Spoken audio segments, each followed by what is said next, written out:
I was 35 when my life changed in ways I never thought possible. My name is Ryan Thompson, and I used to be a regional manager at a marketing firm. Life wasn't perfect, but it was pretty damn good. My wife, Sarah, she was 32, beautiful, and full of life, worked as a nurse. We had been married for 5 years. I thought we had it all figured out, but that was before the accident. It was a sunny Saturday afternoon, 6 months ago, when a car slammed into mine at an intersection. My whole world flipped in those few seconds. The doctors said I was lucky to be alive, but I didn't feel lucky. I was paralyzed from the waist down, unable to move or take care of myself. My independence was ripped away, and all I had left was Sarah. Or so I thought. Sarah became my caretaker, but I could sense something was different. The way she looked at me changed. Her touch was colder, and the love we once shared felt distant. But I didn't say anything. I blamed it on the stress of my condition, on how hard it must have been for her to see her husband broken. I trusted her. I was an idiot for trusting her.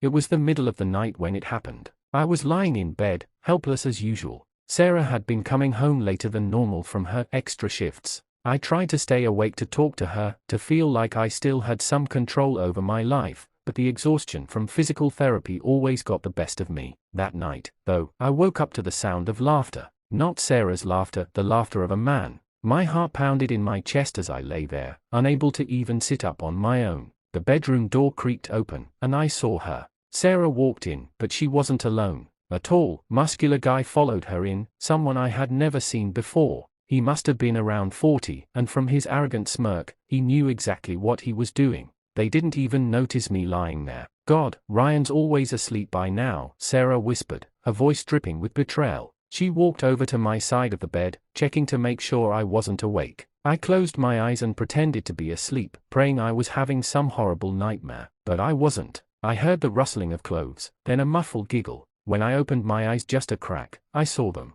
Right in front of me. Sarah had her hands all over him, her lips against his neck. They were inches away from my paralyzed body, like I was nothing but a piece of furniture in my own home. I wanted to scream, to move, to punch the life out of this guy, but I couldn't. I was trapped in my own body, forced to watch the woman I loved betray me in the most disgusting way possible. Tears burned my eyes, but I swallowed them down. I couldn't let them see me like this. My mind raced, but my body refused to cooperate. I could hear every breath they took, the soft moans escaping Sarah's lips as they forgot I existed. She didn't care. She didn't even try to hide it. And it was in that moment that something inside me snapped. I wasn't just angry, I was furious, and that fury started to build into something darker. I promised myself, right then and there, that I would make her pay for this. They finished quickly, both of them dressing like nothing had happened. The guy left first, slipping out the back door, leaving Sarah to crawl back into bed next to me like everything was normal. She kissed my forehead as if she hadn't just destroyed my life, whispering, "I love you," before drifting off to sleep. I lay there, staring at the ceiling, paralyzed in more ways than one.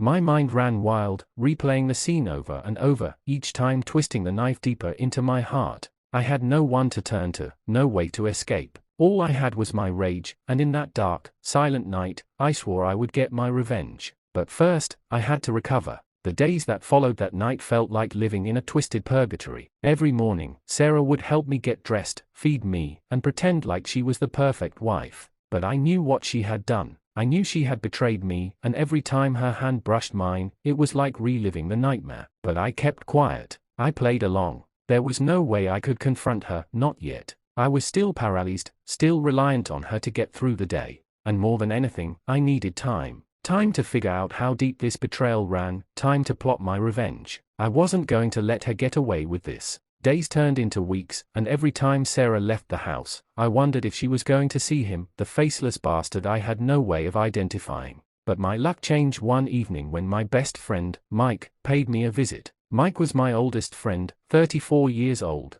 and a former cop turned private investigator. He'd been there for me after the accident, always checking in, making sure I was okay. I hadn't told him what happened yet. I hadn't told anyone. But that was about to change. Mike and I were sitting in the living room, catching up. He was filling me in on the latest local gossip when he mentioned something that caught my attention. "Man, you wouldn't believe what I saw the other day," Mike said, sipping his beer. "I was tailing this guy for a case, and I swear I saw Sarah at the same hotel." My heart stopped. My stomach tightened. What do you mean?" I asked, trying to sound casual, but my voice trembled. Mike raised an eyebrow, sensing something was off. Yeah, I mean, it was probably nothing. She was coming out of one of the rooms, and I thought it was weird, but hey, nurses work crazy hours, right? I swallowed hard, my mind racing. So she had been at a hotel with him. It wasn't just a one-time thing, this was a full-blown affair. My fists clenched, and I had to fight the urge to scream. But that wasn't the twist.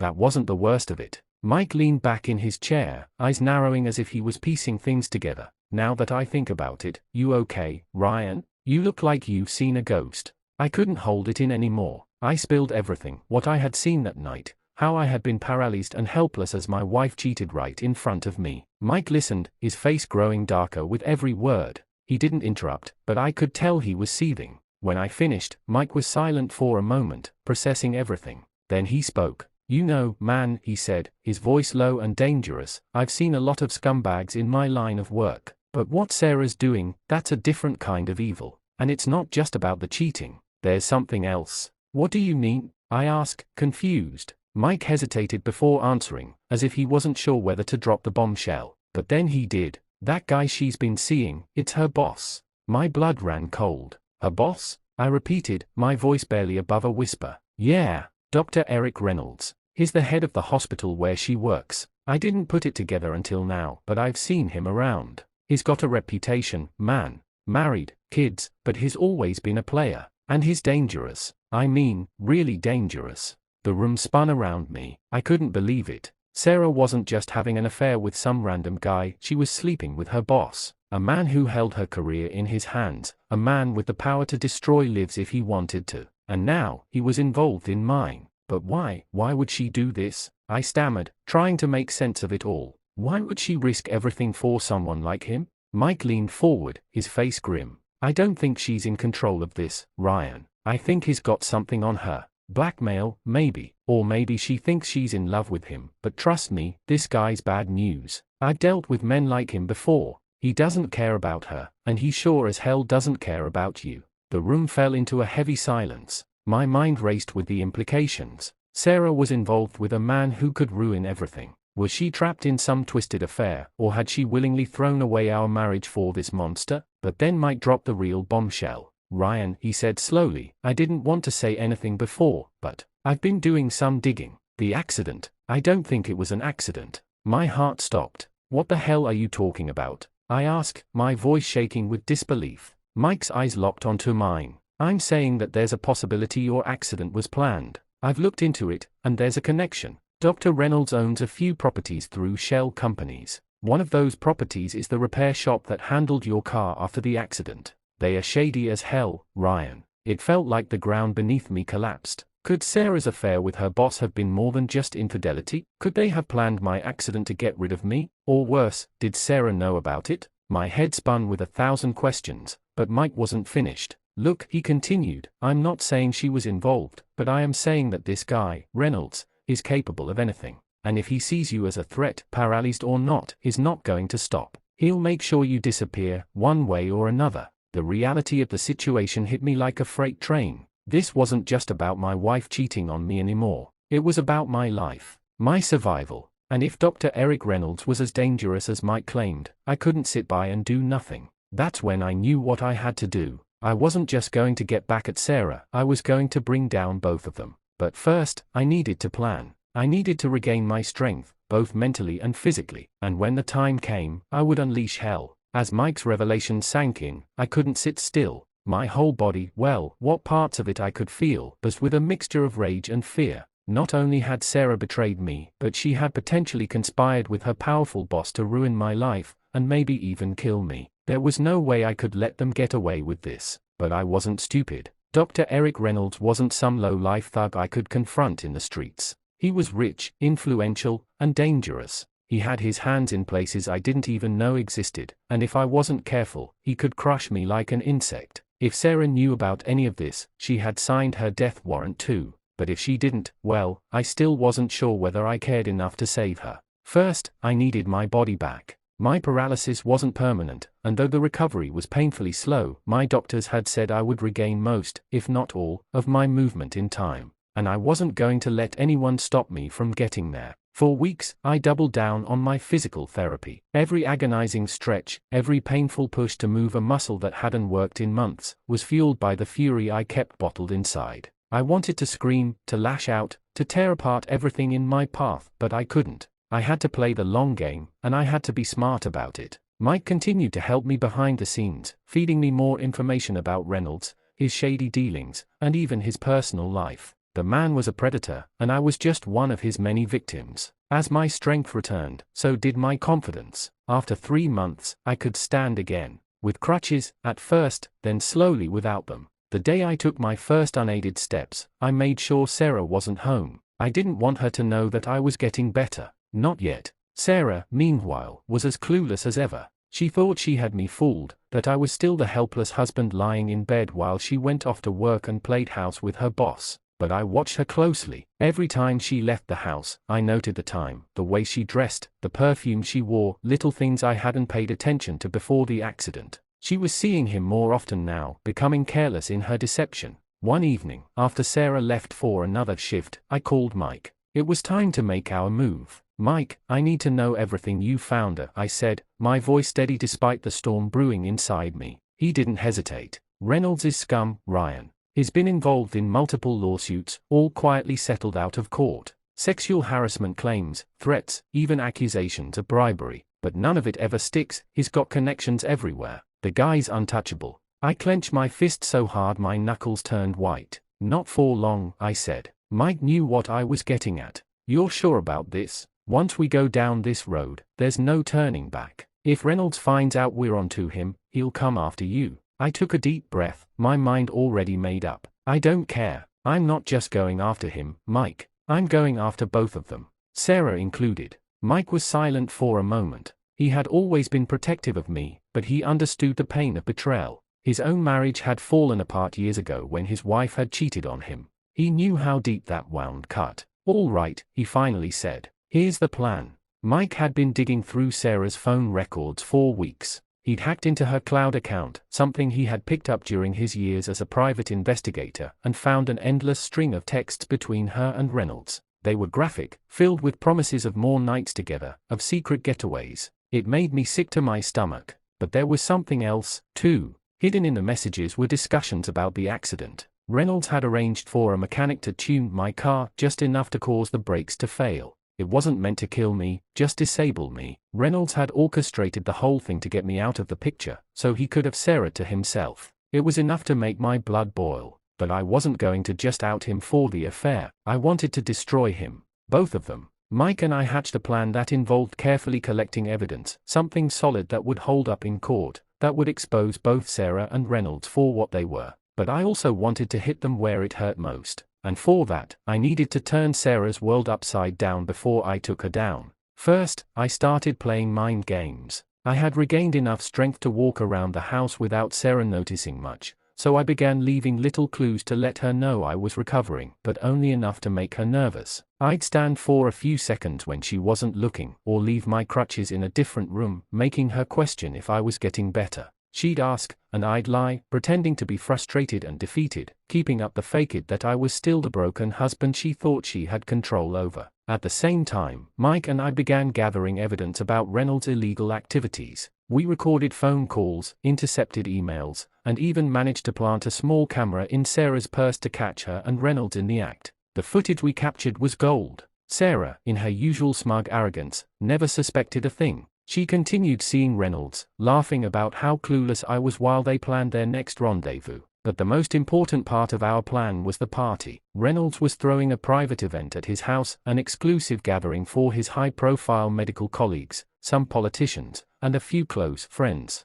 Sarah was, of course, invited. I wasn't. But that was about to change. We forged an invitation, courtesy of Mike's hacking skills, and I was going to make an appearance. Sarah would never see it coming, and neither would Reynolds. The plan was simple: show up, reveal everything, and destroy both of their reputations in one night. But it wasn't just about embarrassing them. It was about making them pay for everything they had done. On the night of the party, I dressed in the same suit I had worn at my wedding, ironic, given the circumstances. I looked at myself in the mirror, feeling stronger than I had in months. This was it, the moment I had been waiting for. As I adjusted my tie, I allowed myself one small, satisfied smile. "Let's go ruin some lives," I muttered under my breath. The night of the party arrived with a tension so thick, it clung to me like a second skin. I sat in the car outside Dr. Eric Reynolds' lavish mansion, watching the high-profile guests filter inside. Laughter, music, and the clinking of glasses echoed from the open windows. The perfect backdrop for destruction.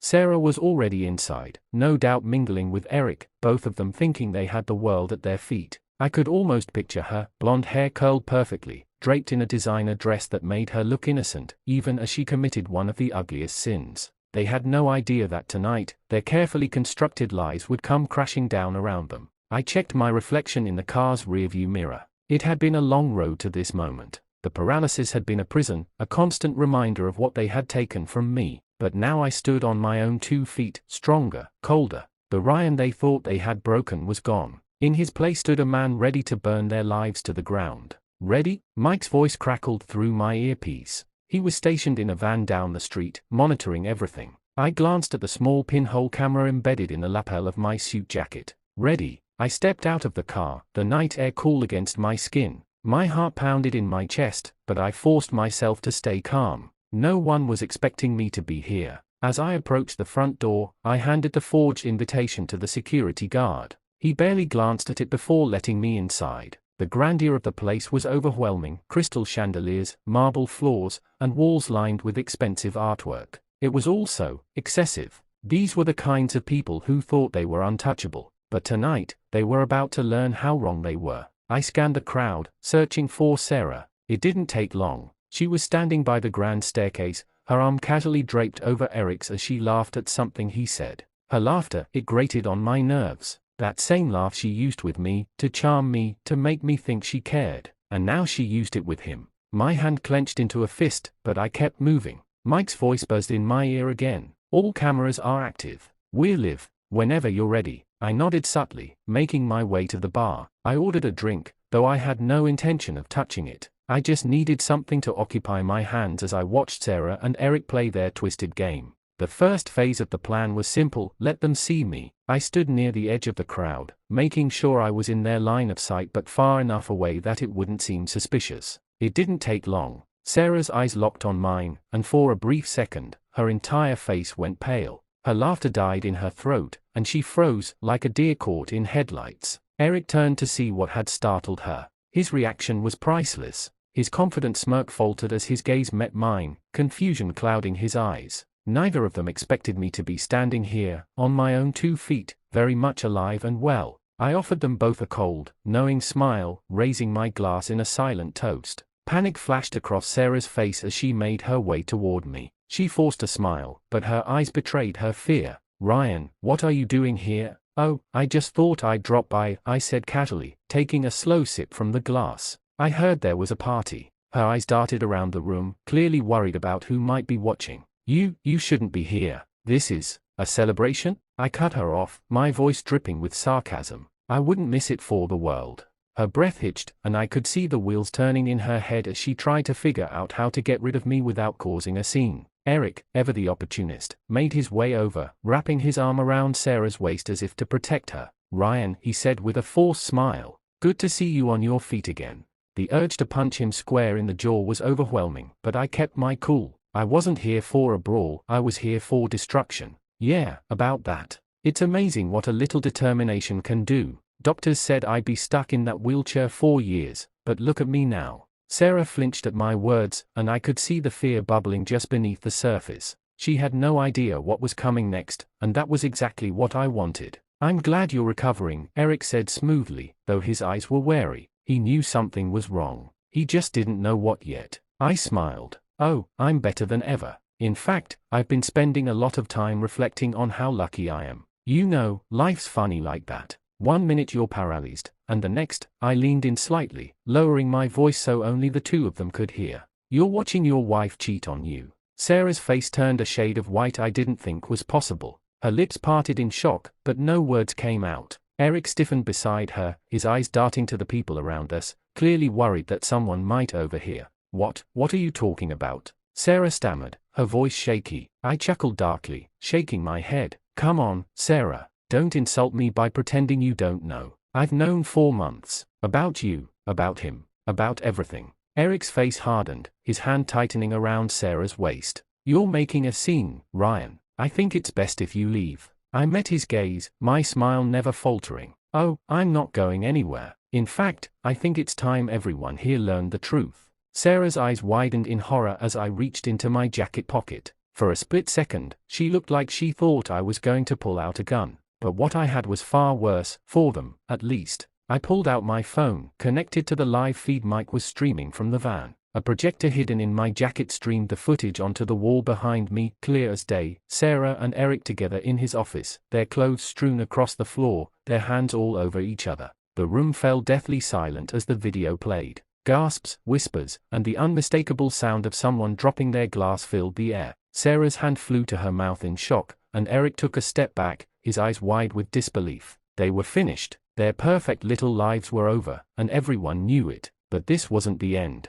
This was just the beginning. The room was frozen in shock. A sea of judgmental eyes turned towards Sarah and Eric, who stood there, pale and motionless, as if their very souls had been ripped out for everyone to see. The footage on the wall played in an endless loop, each sordid moment replaying, hammering home their betrayal. My heart raced, adrenaline pulsing through my veins as I soaked in the sweet satisfaction of their public humiliation. I had spent months planning this. Every second of it had led up to this crescendo, and now, Sarah and Eric were nothing but shells of the people they once pretended to be. Someone in the crowd gasped loudly. A ripple of whispers swept through the room. People turned away from their drinks and conversations to gawk, phones appeared in hands, and cameras flashed. A chorus of disgusted murmurs filled the air, punctuated by the occasional sharp laughter of those reveling in the downfall of two perfect people. Sarah, still frozen in place, looked at me with tear-filled eyes. Her voice, barely a whisper, trembled as she tried to form words. Ryan, please. But her pleading meant nothing to me. Please, what? Sarah, don't act like you didn't make this choice. You brought this on yourself, I said, my voice calm and cold, cutting through her fragile composure like a knife. Eric was quicker to recover, his face darkening with fury. You bastard, he snarled, stepping forward as if he intended to hit me. The crowd held its breath, waiting for a confrontation. I stood my ground, letting his anger roll off me like rain. Go ahead, Eric. Hit me. Prove to everyone here that you're not just a cheat, you're a coward, too. He stopped short, his fists clenched tight. The weight of the situation finally sank in. Eric was ruined. His colleagues, clients, and friends, all the people he needed to maintain his image, were witnessing his fall from grace. Everything he had worked for, every ounce of respect, evaporated in a single, damning moment. Sarah collapsed to her knees, sobbing uncontrollably. I couldn't tell if it was from shame, guilt, or the sudden realization that her life had just imploded, but it didn't matter. For months, I had imagined this moment, seeing her broken, begging for forgiveness. But as I watched her now, all I felt was emptiness. She reached out, her hands trembling as she clutched at the hem of my pants. Please, Ryan. I made a mistake. I love you. I was confused. I didn't mean for it to go this far. I looked down at her, a bitter laugh escaping my throat. You didn't mean for it to go this far, I repeated, shaking my head. Sarah, you cheated on me in front of my eyes when I couldn't move. You paraded your affair like I didn't even exist. And now, you're asking for forgiveness? Love? You never loved me. You loved what I could give you. Her sobs grew louder, but I no longer cared. The Ryan who would have crumbled in the face of her tears was dead. This new Ryan was stronger, colder. I turned away from her, looking back at Eric. You thought you could take everything from me, Eric. My wife, my dignity. But here we are, and now you've lost it all, I said, my voice steely. The crowd was now fully engaged. There were no more whispers, just the collective breath of dozens of people watching the final moments of a tragedy play out before their eyes. Before Eric could say another word, I walked away, leaving him and Sarah to deal with the fallout. The weight of the room's judgment settled on their shoulders like chains, binding them in their own shame. As I made my way toward the door, people parted, giving me a wide berth. Some stared in shock, others in awe, and a few nodded in approval. The humiliation I had orchestrated was a success, but as I stepped out into the cool night air, I realized something important. I hadn't done this for them. Not really. I had done it for me. The adrenaline began to fade as I walked toward the waiting van where Mike sat, still monitoring the feed. He gave me a thumbs up as I approached. You did it, man. They are toast. I nodded, but the satisfaction I had expected wasn't there. Yeah, I muttered, my voice distant. They are. Mike tilted his head, noticing the change in my tone. You all right? I shrugged, unsure of how to explain it. I don't know, Mike. I thought I'd feel better. I thought seeing them like that, ruining their lives, I thought it'd fix something inside me, but now that it's done. He nodded in understanding. Revenge never really gives you peace, does it? I leaned against the van, staring up at the night sky. No, it doesn't. The truth hit me harder than I expected. Revenge had been a singular focus for so long, something to fuel me through the pain and the recovery. But now that I had it, I realized it hadn't healed me. It hadn't taken away the betrayal, or the hurt, or the emptiness that lingered inside. It had just changed the landscape of my pain. Maybe you need something else to move on to, Mike said quietly. I nodded, the weight of his words sinking in. He was right. The destruction of Sarah and Eric was complete, but the rebuilding of my life was just beginning. Sarah and Eric had become social pariahs after that night. Sarah filed for divorce from Eric within a month, but no one would take her side. She had burned every bridge. Her career was over, and she was barely scraping by. As for Eric, he lost everything: his clients, his reputation, his license to practice medicine. Last I heard, he was living in a small apartment on the other side of town, drowning in debt and legal battles. I never looked back. Once the revenge had played out, I focused on moving forward. Therapy helped. So did surrounding myself with people who genuinely cared about me. The business thrived, and for the first time in a long time, I felt free. Sarah reached out once or twice after the dust settled, but I never responded. I had nothing left to say to her. She was a ghost in my past, and I was done living in the shadows. The real victory wasn't in their ruin. It was in my survival. They tried to break me, but I had risen from the ashes stronger than ever. The pain didn't define me anymore, it was just a chapter in a story that I had the power to rewrite. As I stood on the balcony of my new apartment, looking out over the city, I smiled for the first time in what felt like years. This was the real ending. Not the destruction of my enemies, but the rebirth of myself.